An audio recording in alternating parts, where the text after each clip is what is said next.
been told as much. Just that Robert, my brother, had got this grant to do some kind of work out there. That's the last we heard. It's not knowing that's the worst.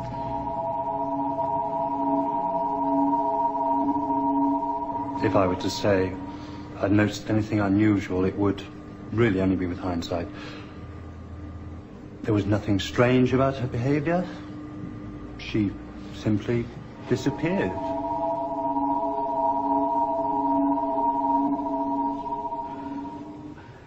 Makes no sense. I mean, how can people just vanish off the face of the earth in this day and age? We have a right to know what's going on.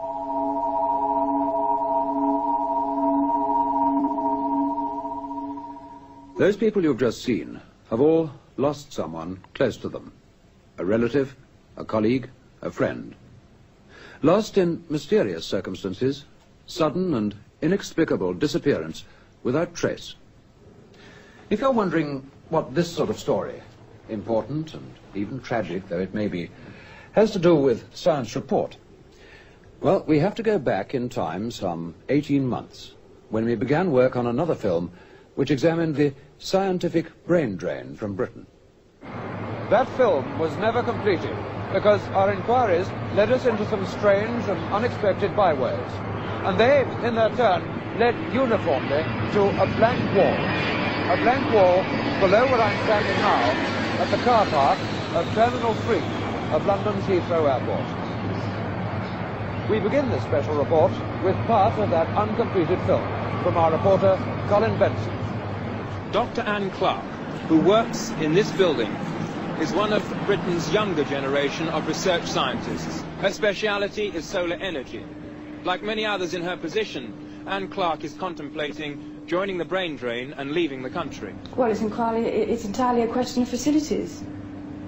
I mean, look at the mess I'm supposed to work out of. Look at this building. If I and people like me are going to do the job we've been trained to do and are capable of doing, then we must be given the means of doing it.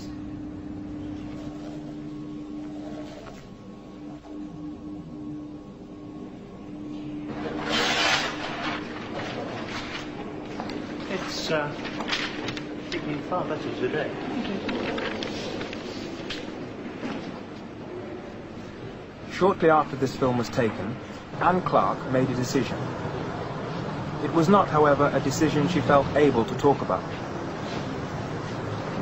Anne, they won't let us into the building. They say they've had orders not to. Yes, I know, I'm sorry. Well, can you tell us exactly what's going on? No, I'm sorry, I can't go on with the film. I'm going away. What exactly is happening? I can't say anything. That is the last piece of film we have of Dr. Anne Clark. What was going on brought Anne Clark here to the car park of number 3 terminal, Heathrow Airport. She told friends she was going to New York.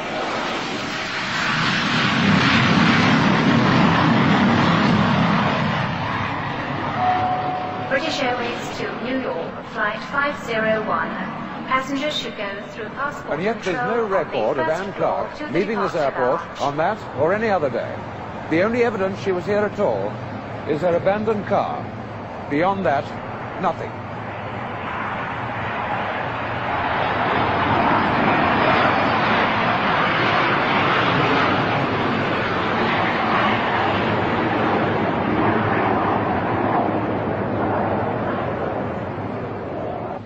Well, I've done everything I can to try to get some kind of answer, but there's nothing. They just say, we're sorry, but we don't know anything about your brother. Robert Patterson is, or rather was, a senior lecturer in mathematics at St Andrews University. These photos were taken by his sister when he, with his wife Eileen and 2 children, left this house on the morning of November the 9th, 1975, and set out by car to London's Heathrow Airport. What happened after that, we don't know. On leaving the Royal Air Force, where he worked in special projects, Brian Pendlebury had told his parents that he was going to work for an electronics firm in Sydney, Australia. He sent photographs of his life out there, and for a time kept in touch by letter. Then there was this friend of hers who was going out there, and we said, why don't you look up O'Brien and give him a surprise? Well, he got there, the address was given him. They never heard of Brian.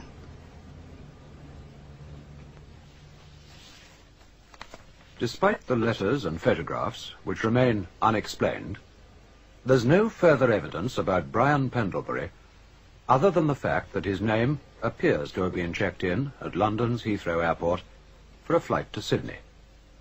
That, so far as we can discover, is the last anyone ever saw of him.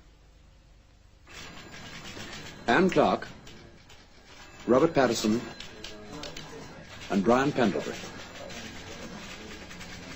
Just 3 of the 400 names compiled for our projected science report, Brain Drain from Britain. From this office, our researchers began checking through every one of them. We were looking for patterns. Who were the people leaving this country? What were their reasons? And what were their feelings about it afterwards? But out of those 400 names, it became apparent that 24 had disappeared without trace. Some alone, others with their families. Where did they go? And why? And indeed, how? What, if anything, was the common factor?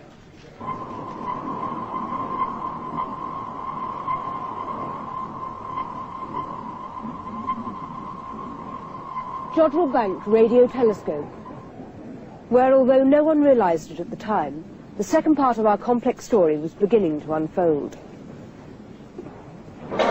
Sir William Ballantyne, distinguished radio astronomer, was setting out on a journey he was never to complete.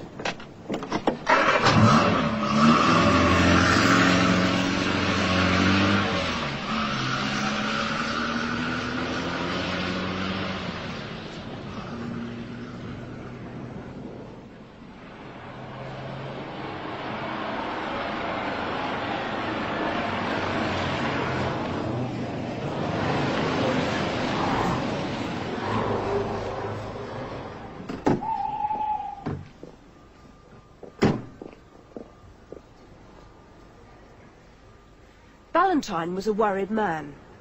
That much we know from a phone call he made from this isolated box, not far from the main London motorway.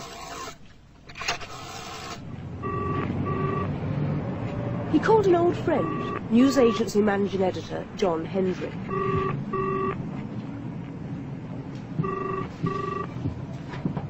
And how did he seem to you? He sounded agitated, which was unusual, because he was a very calm, self-possessed man normally. He said he was driving up to London and wanted to see me later. I said, fine. And he also asked if I'd received a package, which he posted the day before. I said I had. It contained this spool of tape, which he told me to keep under lock and key till he arrived. And I waited. And, of course, next morning I heard about the accident. These photographs of the crash were taken by an agency cameraman. Despite considerable news coverage, only one photo was made available to the national press and television.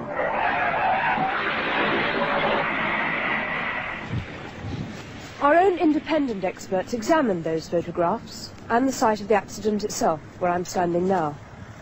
They drew no firm conclusions, except to say that the cause of the accident remained, to them at least, peculiarly unclear. But what of the videotape, which Ballantyne had been so anxious to get safely to his friend John Hendry?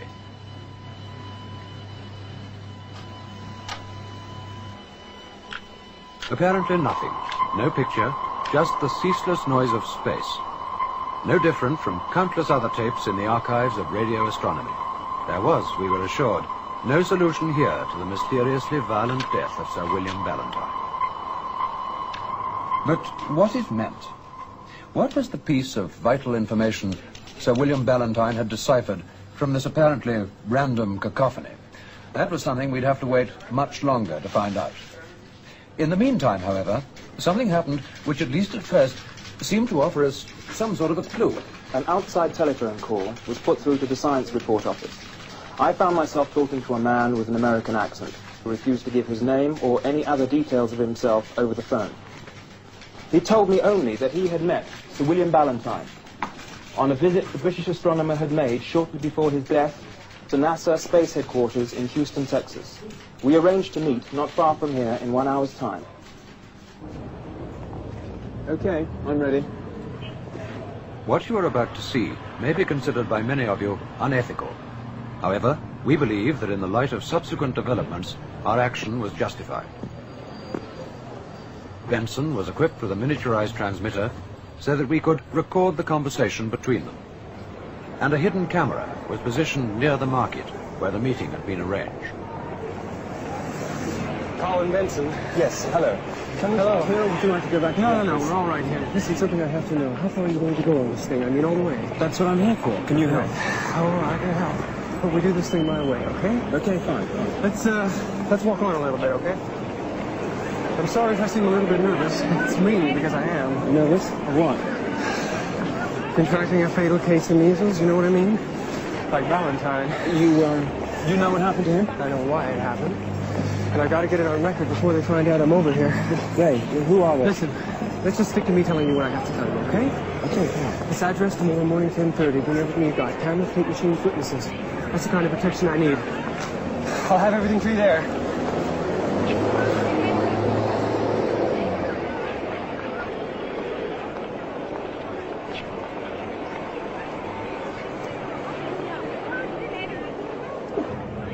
Colin Benson arrived at the address he was given shortly before 10:30 the next day. That's it. Together with a full camera crew. Okay, go ahead, Vin. Okay, sound? Yep. Got it.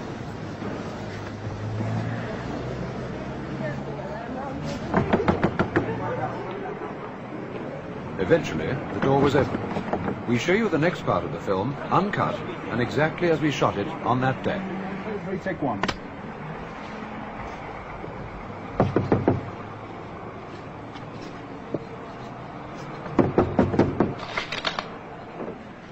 Who is it?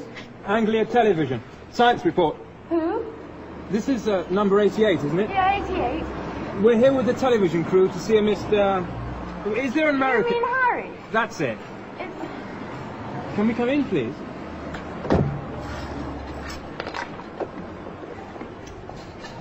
You really are the two. Thank you.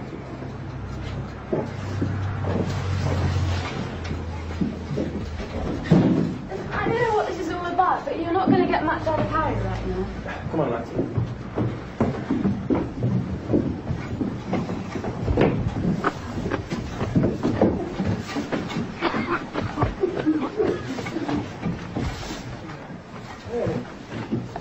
What is this? They said you knew them. Yesterday. You remember?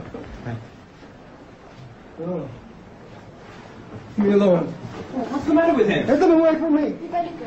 Is he on acid or something? Just get out of here, will you? Answer our questions. No, Harry! Don't be an idiot! Leave! Go away! All right, Harry, go. no! Leave!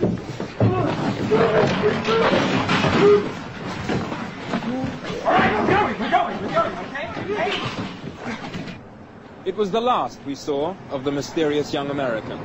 Despite returning with the police barely half an hour later, who kept watch on this house for several days, we found no one. Elsewhere, however, more pieces of this strange pattern continued to fit into place. The great world drought of that summer was unequalled in recorded history. Europe's normally green dairy country was reduced to a dust bowl. Cattle, finding no moisture in the grass, had to be provided with increasingly scarce water and fed next winter's fodder. In Britain, it was the same story of parched fields and poor crops. In France, forest fires out of control devastated huge areas of woodland.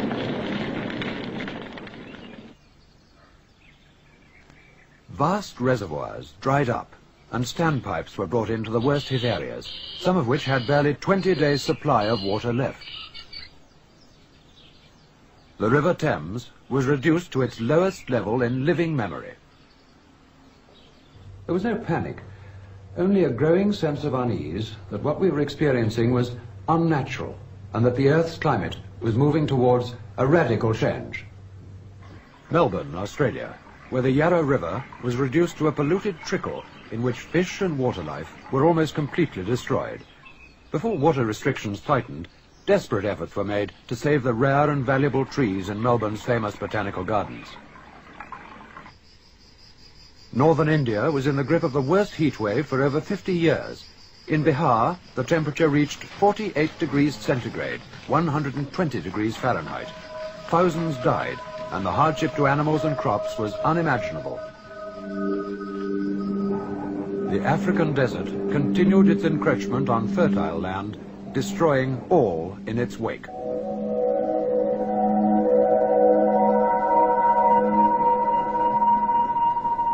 Meanwhile, in China and the Middle East, unparalleled earthquakes killed millions, far more than might have been expected from a nuclear attack.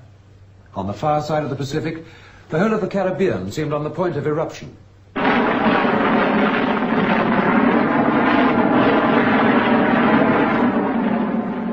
Volcanoes, thought to be extinct for thousands of years, were suddenly erupting into dreadful life.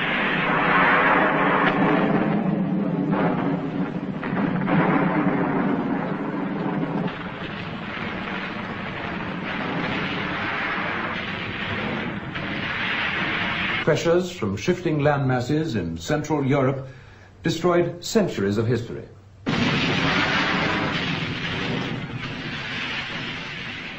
In parts of Italy and Yugoslavia, many ancient towns were reduced to rubble. International rescue teams evacuated thousands from the threatened area, but many others were too broken by the experience to leave. Scientists began to suspect that the balance of the Earth's ecology was far more delicately poised than they'd yet realized.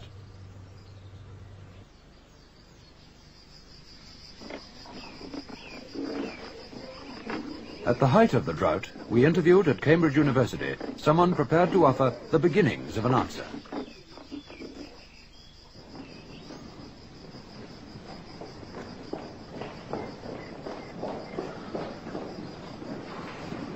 You hear them? Not something you'd expect in this country. Heat, of course. Gerstein's theories, when he first put them forward over 20 years ago, had been almost universally dismissed. He was called an alarmist and a pessimist. Events proved him, on the contrary, to be something of an optimist.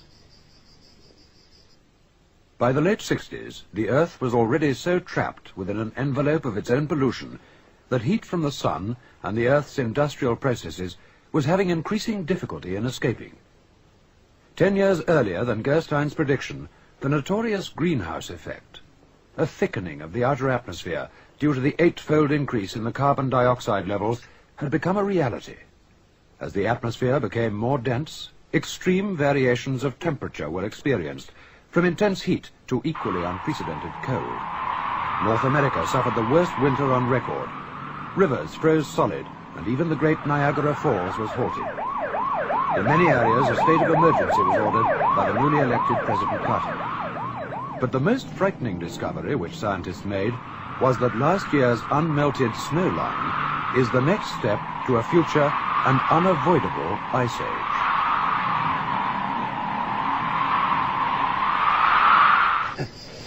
At the Huntsville, Alabama conference of 1957, my ideas were at last being taken seriously by a small group of senior physicists and government advisors. But by then, of course, it was too late. What was this with those people? Can you tell me what happened at Huntsville? The usual thing. The politicians come running to us as though we can reverse the course of nature. When we tell them we can't, they say, why didn't we do something earlier? When we tell them they prevented us, they start squabbling among themselves. Was anything achieved by the conference? There was some discussion. It's secret. Can you tell me anything about that? It's all very theoretical. Well, look, I can understand your reluctance. Look, all I'm prepared to say is there were 3 alternatives for discussion. The first 2 were crazy. Forget about them. The third alternative, maybe not so crazy. But I don't know whether anything was ever done about it. Can you tell me what it was? At the time that interview was filmed, Carl Gerstein refused to say anything further about Alternative 3. In the second part of this special program, we shall show you how we uncovered that information for ourselves. We'll also be bringing you a remarkable interview with former astronaut Bob Grodin, filmed in secret at his hideaway in New England. Stay with us then.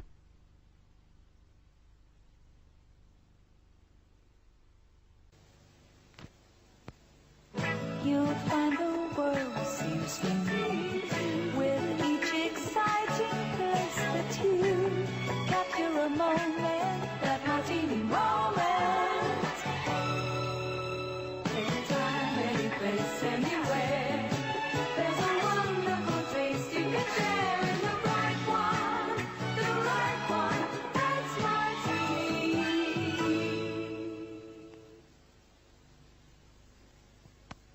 Cherry,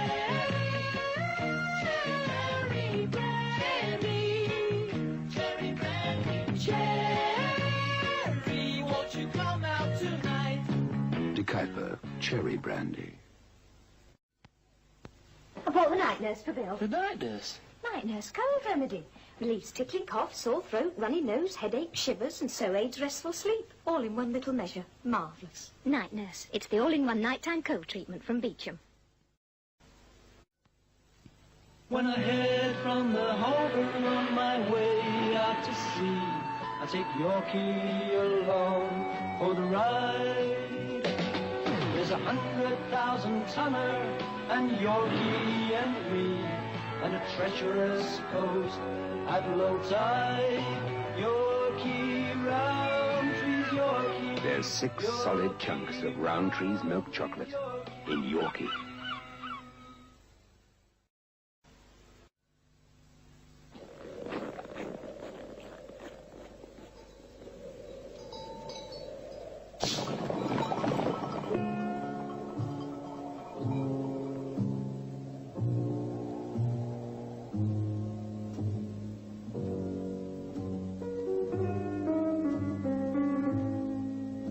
Happiness is a cigar called Hamlet, the mild cigar from Benson and Hedges.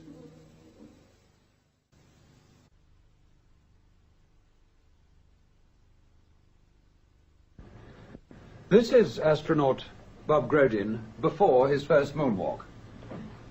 More than one of the men who were part of that first Apollo program found it difficult to readjust to life back on Earth, but no one more so than this man.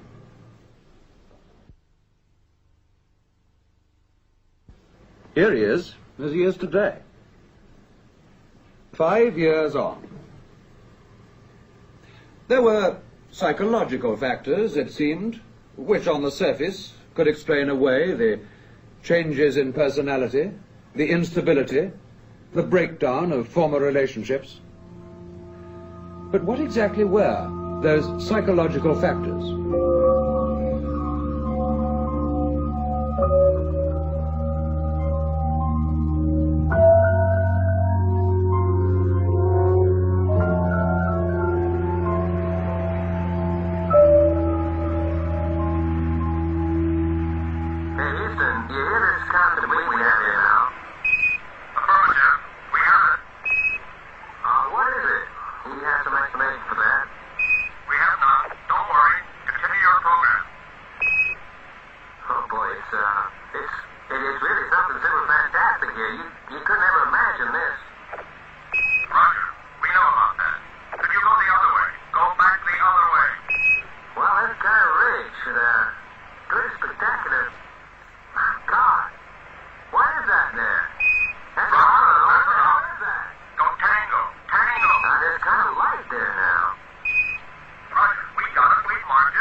Bravo Tango, Jezebel, a form of code But meaning what?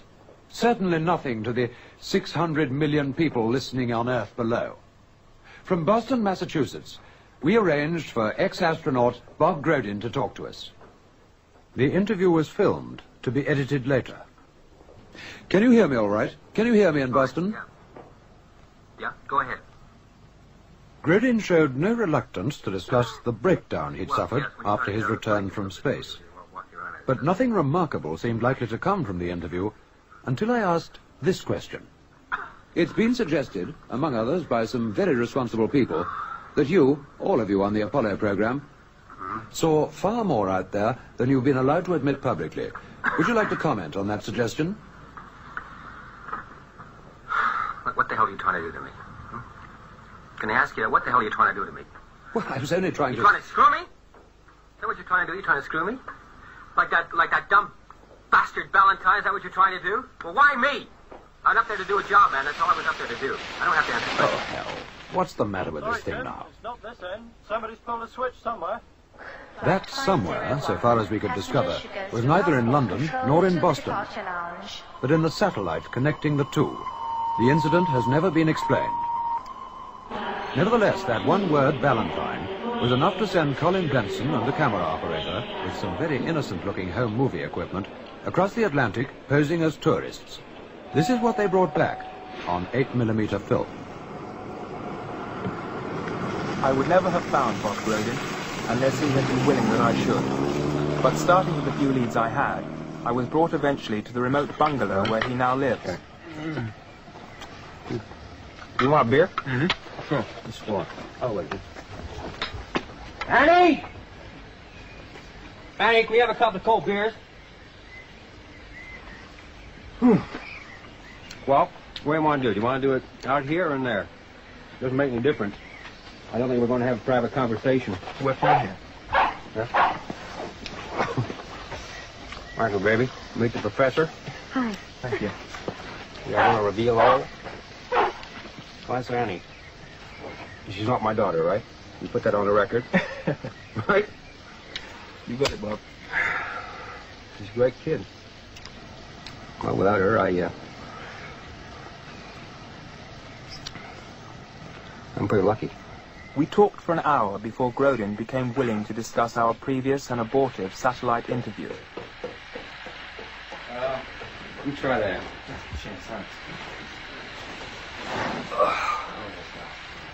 What exactly can you tell us about Valentine? Well, what I remember of Valentine is that he showed up at NASA with some tape that he made. And he got pretty damn excited when they put it back in that jukebox. Jukebox? Well, the decoder. I mean, you can pick up a signal if you got the equipment, but you can't unscramble that. Without NASA's equipment? That's right. And some young guy helped him do it. You should have known better than that. Was it this man? Yeah, it could be. Yeah, it looks like him. Look, are you sure you don't want bourbon? No, it's fine.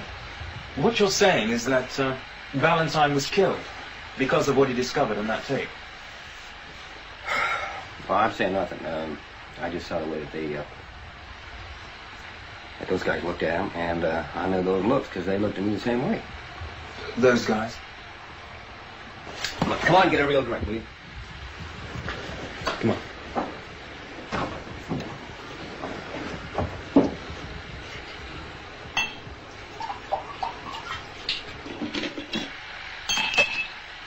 Okay, Bob. What did happen out there? The moon landing? Well, we had kind of a big disappointment. And we didn't get there first. What do you mean?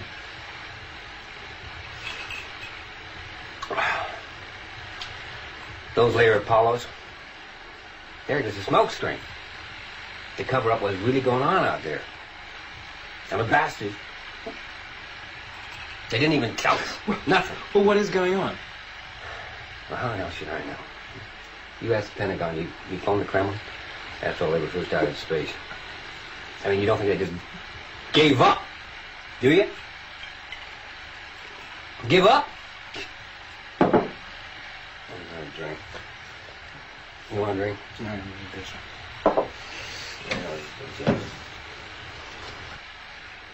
Bob, you got to tell me, what is going on? I mean, what did you see? Well, we came down the wrong place. And it was crawling.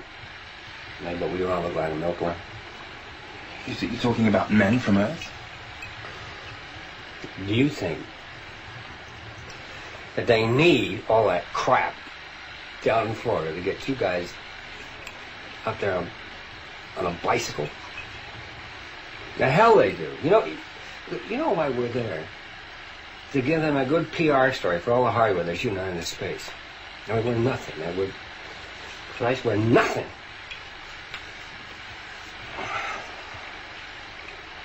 You know why we're there? To keep you bums happy. Stop you from asking questions about what the hell's really going on out there. Look, that's it. That's it. End of story. Nice to finish. Let's look. Let's look. Ready? Fear, suspicion, unanswered questions, possibly murder. What were we dealing with? Back in London, we did what we could to investigate the claims made by ex-astronaut Bob Grodin. Catherine White reports. The Institute of International Political Studies is a non-government organisation based in London's St James's. It was Grodin's linking of the Pentagon with the Kremlin and the implications behind it that brought me here to talk to Professor G. Gordon Broadbent, author of a major study of US-Soviet diplomacy since the 1950s.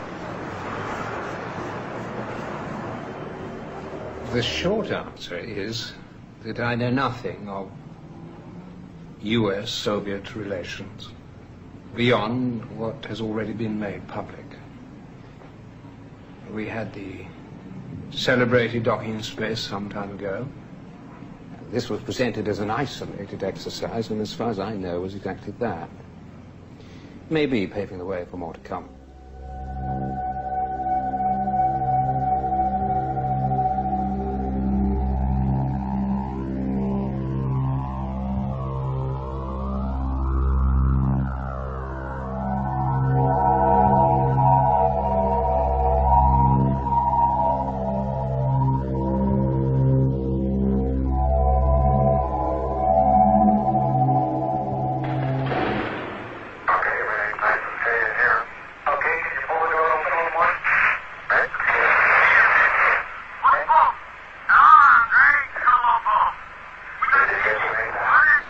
Though on the broader issues of Soviet-US cooperation, there is an element of mystery which puzzles many people in my field. To put it at its simplest, none of us can understand how it is that the peace has been maintained for the past 25 years. You mean the experts are baffled? But also, for once, in agreement. The popular myth that it's been improved for the balance of nuclear power doesn't, frankly, hold up entirely. And the more you look at it, the less sense it makes. There are too many imbalances, especially when you put it in the perspective of history. So what is your explanation?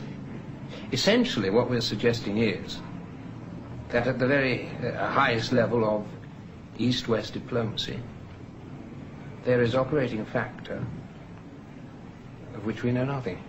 Now, it could just be, that this unknown factor is a massive but covered operation in space. As for the reason behind it, well, we're not in the business of speculation. T-minus, guidance is internal. 12, 11, 10, 9. Ignition sequence start. 6, 5, 4, 3, 2, 1, 0. All engine running. Liftoff. We have a liftoff. 32 minutes past the hour.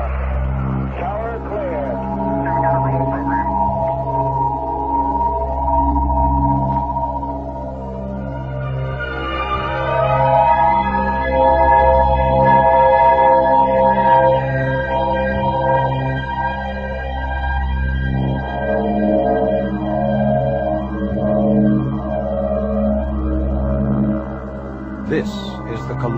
power needed to pull clear from the Earth's gravitational field and put, in Grodin's words, 2 men on a bicycle on the surface of the moon.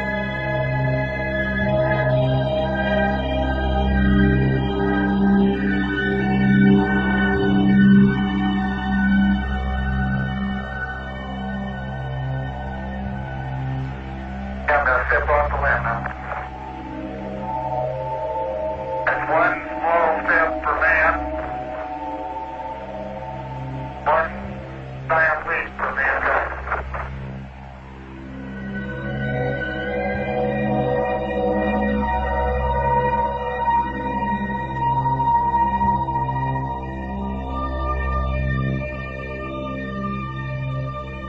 But suppose such immense power did not have to be chiefly consumed in merely getting into space, but could start from space.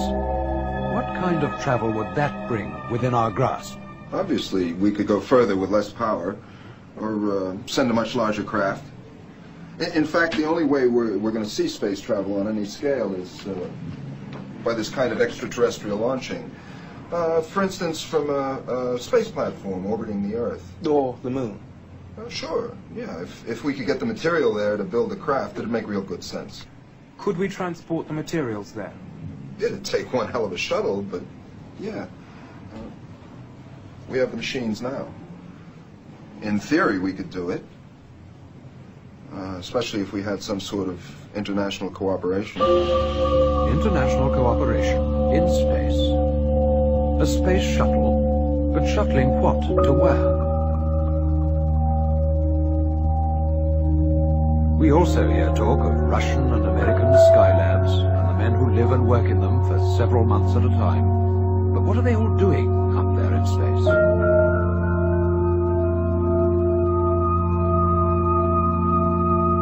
We tend to think of the arms race and the space race as practically the same thing. Visits by one side to the other. Here, Soviet technicians and astronauts are greeted by their American counterparts, have been dismissed as diplomatic courtesies. We have a working relationship that's quite good with the Soviet Union. I'm sure it's going to continue. But the Russians were the first in space with their Sputnik in 1957. And later the same year, the first with a living creature, Laika, the dog. Then they made, 3 years later, the gigantic step with the first man in space, Yuri Gagarin. And later on, the first woman, Valentina. The drive to make the first man on the moon an American was launched by President Kennedy. First wave of modern invention and the first wave of nuclear power. And this generation does not intend to founder in the backwash of the coming age of space. We mean to be a part of it. We mean to lead it. By the late 60s, the Russians, it seemed, had simply dropped out and stopped trying.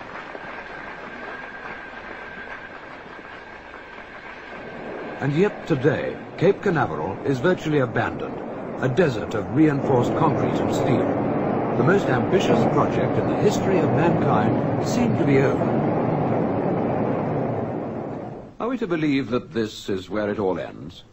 Of the estimated 2,000 launchings from Earth to space, at least 60% have been by the Russians. The near side of the moon's surface, the side visible to us here on Earth. The flags indicate acknowledged landings of American and Soviet craft. Among the spaceships the Russians sent up was the Vostok, supposedly not intended to reach the moon's surface. But in 1972, this sighting was recorded. More detail, please. Can you give more detail of what you are seeing? It's something flashing. That's all so far. Just a light going on and off on the edge of the crater. Can you give the coordinates? Well, there's something there. Maybe a little further down. It couldn't be a Vostok, could it? Well, I can't be sure. It's possible. The Russian Vostok flights took place in the early 60s. They were, as we've said, Earth-orbiting spaceships, not designed to reach the moon. So what are we to make of this casual suggestion by Houston Mission Control, and an equally casual acceptance by the lunar module pioneer, that in 1972 an obsolete Russian spaceship is orbiting the moon, flashing its lights?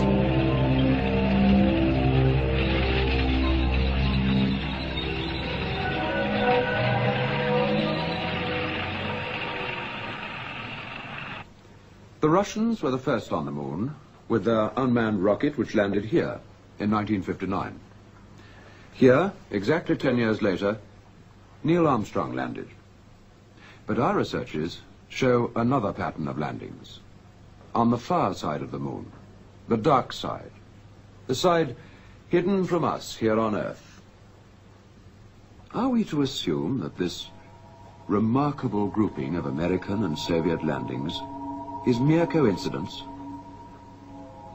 When we returned to Cambridge and presented Dr. Carl Gerstein with the information we'd so far acquired, he finally agreed to speak, on record, about Alternative 3. We had agreed at the Huntsville conference that there was nothing we could do to cut either world population or the consumption of resources essential for survival on Earth. Alternative 3 was a much more limited option. It was an attempt to ensure that at least some of the human race survived the consequences. We were theorists, not technicians, but we realized we were talking about a kind of space travel which had only appeared in scientific fiction so far. What, you mean go to some other planet? I mean, get the hell off this one whilst there's still time. Dr. Carl Gerstein then went on to discuss the kind of cross-section they would like to see get away. A balance of the sciences and the arts. In fact, all aspects, as far as possible, of human culture. He said that the list would never be complete, but it would be better than nothing. These are the cards you saw earlier. All of them people who've disappeared without trace or explanation during the last 18 months. In other countries, they have similar lists. All people forming that same kind of cross-section that Carl Gerstein described. All were in good health, and all under the age 55. But where have they gone?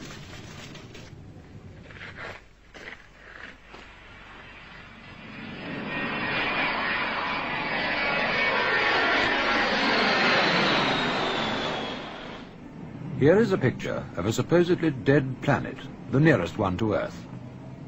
Mars would appear to offer little prospect of survival if these photographs from Viking 2 are to be believed. But are they? Charles Wellborn himself seemed surprised that the Americans, after spending so much money in putting the probe on the surface of Mars, should then equip it with a camera that only focused up to 100 meters, or, as Colin Benson suggested, the average size of a large film studio. What's your answer? Well, you've got to remember that all these pictures that we get come in through NASA, and then they're given to the rest of us. If they say it's Mars, we have to believe them. It's the same thing with audio.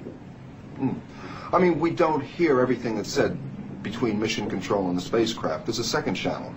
They call it the biological channel. Officially, it's just for reporting on medical details.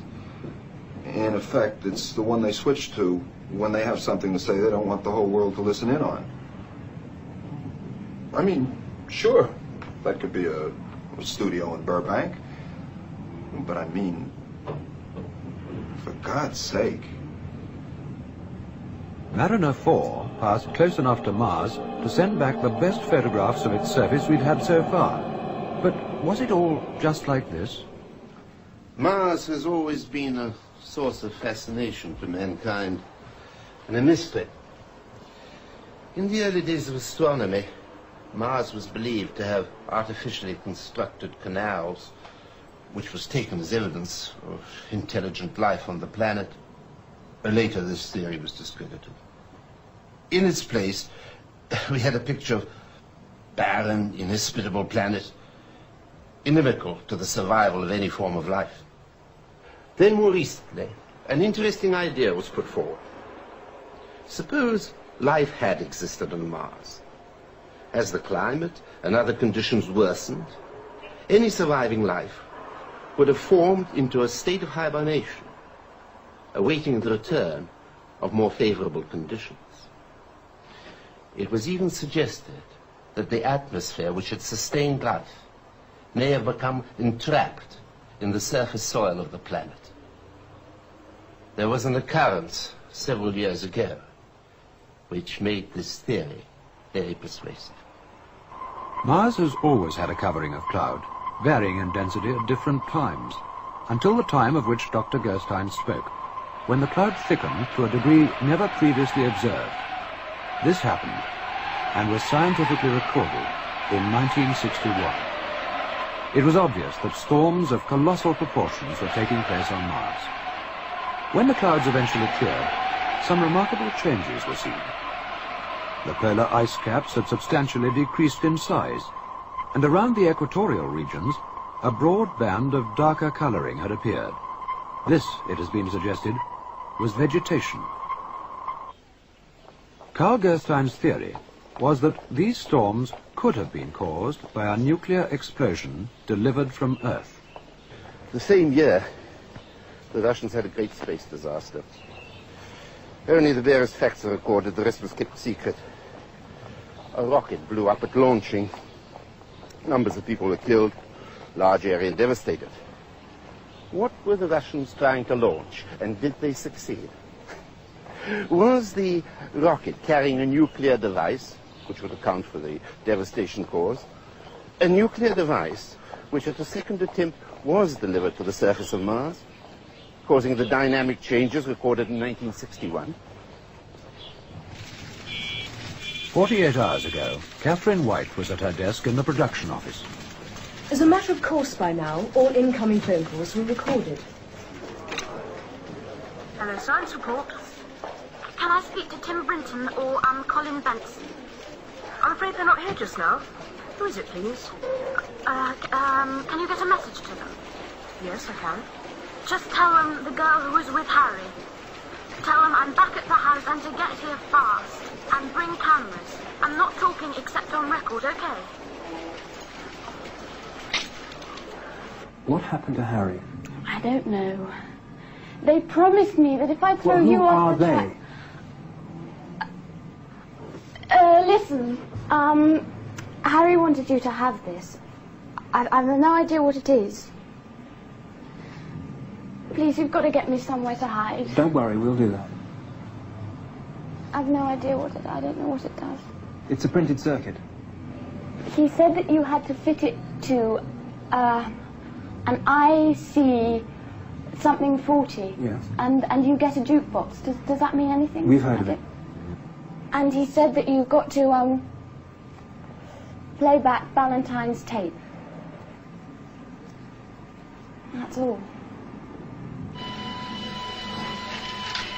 We connected up the printed circuit and played once again the videotape that Sir William Ballantyne, before his death, had sent to his friend, John Hendry. This time, we obtained an acceptable picture, which you are now about to see as we saw it.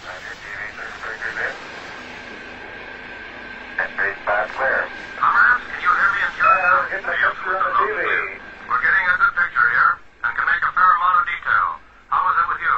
Fine here, Houston, Roger. Stand by to scan. If you can remind me your exam, camera for scanning.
We believe that to be an authentic record of the first and secret landing on Mars by an unmanned space probe from Earth. We also believe the date given, May the 22nd, 1962, to be accurate. Clearly, the blanket of total security by which this information has been covered could only have been maintained by the active cooperation of governments at very high level. Equally clearly, there must have been powerful reasons why the true conditions on Mars, suitable as they appear to be for human habitat, have been kept secret. Indeed, the effort which has gone into persuading the rest of the world that the opposite is true argues that some operation of supreme importance has been going on beneath the security cover. We believe that that operation is Dr. Carl Gerstein's Alternative 3. Whether a human survival colony has already been established on Mars, or whether plans are still in preparation for its transportation from the Moon to Mars, we don't know. But we put out this program tonight as a challenge to those who do know to tell us the truth. We regret if the implications of what you've seen are less than optimistic for the future of life on this planet. It has been our task, however, to present the facts as we understand them and to await the response. Good night.